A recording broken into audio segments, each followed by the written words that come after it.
Za razliku od aerobnih sportova, u anaerobnom sportu mi imamo potpuno drugačiju, da kažemo, priču, gde u nekoj akutnoj adaptaciji kardiovaskularnog sistema na taj anaerobni trening mi imamo ogroman skok, znači, krvnog pritiska.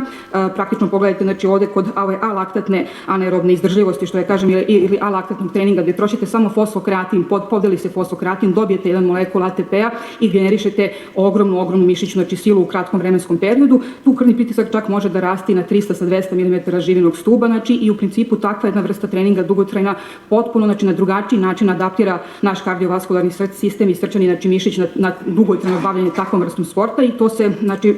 podvlači pod tu takozvanu koncentričnu hipertrofiju leve komore, odnosno miokarda, ali opet i tu moramo da budemo jako oprezni sa debljinom tih zidova i mi nikad ne volimo da vidimo tu, da kažemo, sivu zonu, evo kao kod ovog fudbalera Nigerica, vi vidite promene koje potencijalno ukazuju to, a možda su, znači, i rasno zavisne promene, jer kod,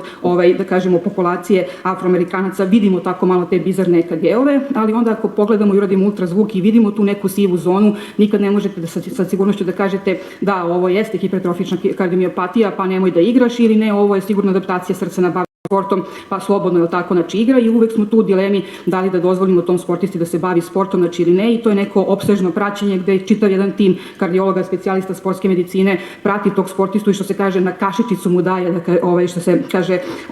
dozvolu, je tako, da igra.